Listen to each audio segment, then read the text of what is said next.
morning, everybody. Welcome to Exploring the Car with Rock Castaldo.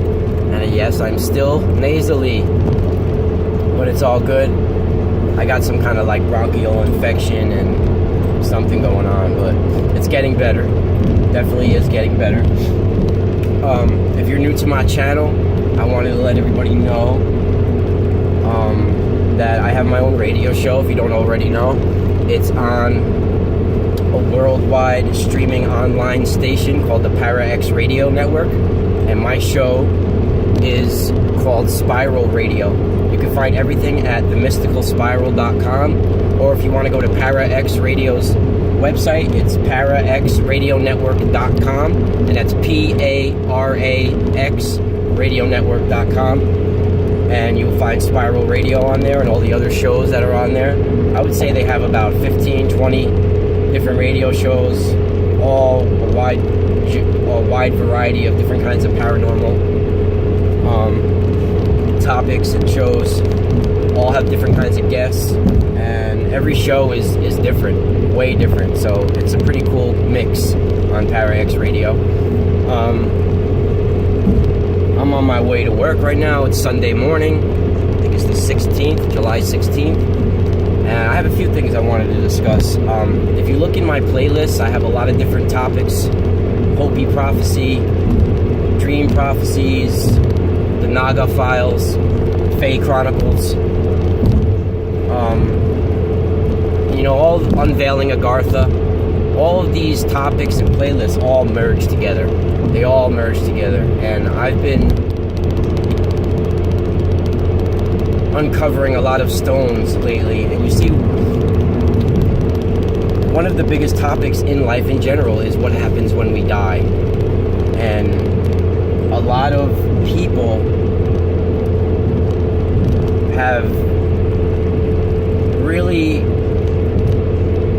found a trend, or like it's a hobby, to have EVP or ghost boxes or Ouija boards, all this type of things. And if you don't think an EVP or a ghost box is like a walking Ouija board, then you're big time mistaken. You're like a walking portal with that thing, and you're opening up lower astral realms and inviting. Just by turning it on, you're forming a contract with these entities. You're saying, hey, I want to talk to you. I welcome you. That's like saying yes to them just by turning the thing on, because your intention is to contact entities who you're thinking are the dead. And even if it is lost souls or past souls that have not passed on and just got stuck around this plane, if you don't know what you're doing and you're not experienced with this kind of stuff, then you are in for a nightmare. You are in for attachments and tricksters to be playing with you that can be classified as the Fae. You see, those of us that have opened up the psychic channel in us, and we all have it, but some of us have awakened that in our DNA and in our consciousness where it's more prevalent, I think that's the right word.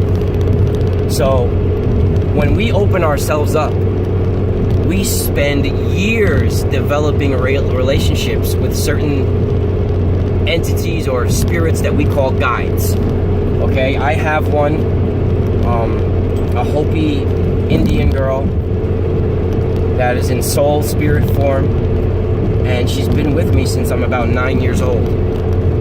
And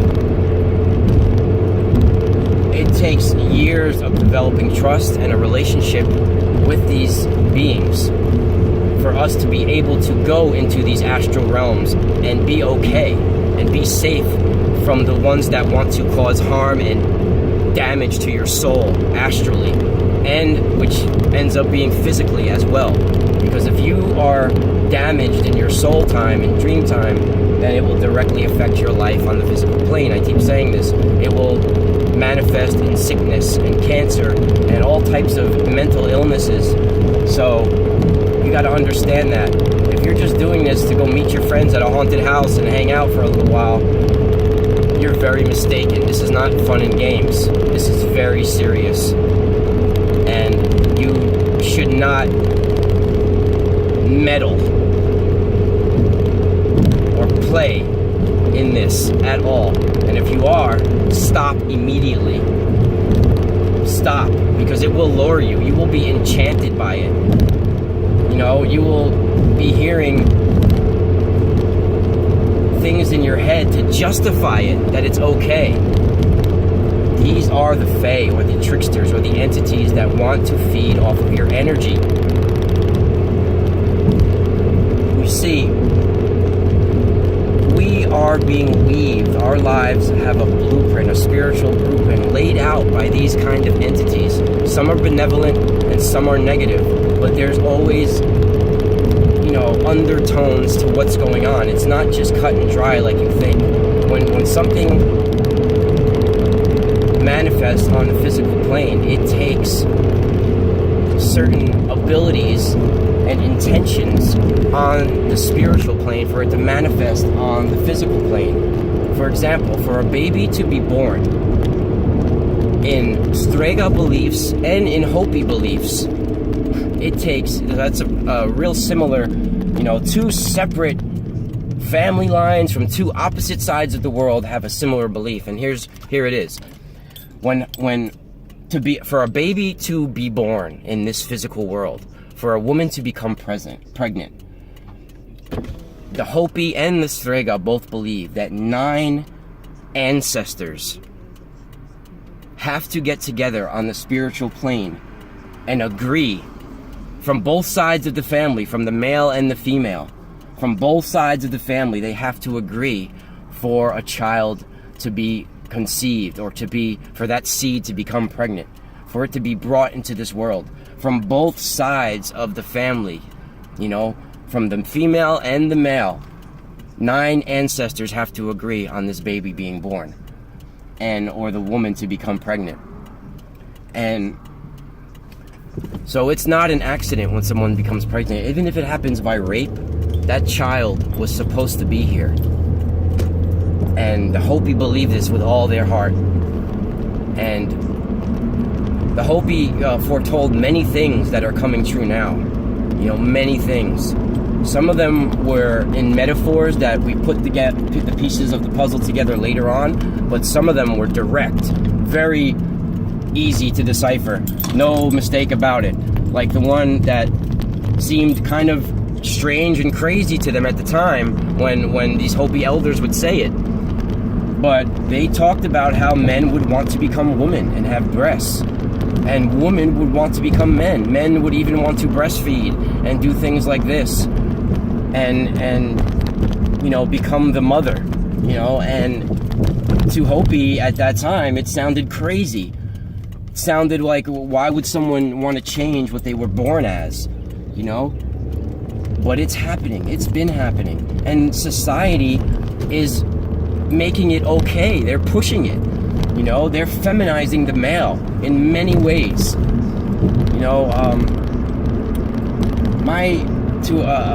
For me, it doesn't really matter what someone's sexual preference is, but when I see someone pretending to be something else, like a man who has a real normal voice, and then he's putting on a fake voice like a woman, and putting on clothes and stuff like that, I don't see it really as your sexual preference. I see it as a personality disorder. It's some sort of form of schizophrenic, being a schizophrenic, you know. That's how I see it, is that you have some kind of personality disorder. You know, you're pretending to be something else. I don't think the sexual preference matters of someone like that, but you know, these stories of giants too that I talk about, and I posted something on Facebook today on how giants on Catalina Island at one time, thousands of years ago, and how they were covered up, you know. The Smithsonian takes all the bones that were found, and massive bones were found, and skeletons on Catalina Island. And I've talked about how when I had, I think, which was a MyLab abduction in 2002, that I was beneath Catalina Island in some sort of underground base, and there were massive cinder block walls, like huge monolithic stones down there. And I didn't start to realize I was there until recently, and more things have been coming revealed to me, and I'm going to talk about this later. I just pulled into work and I got to go inside. Have a good day and spiral out.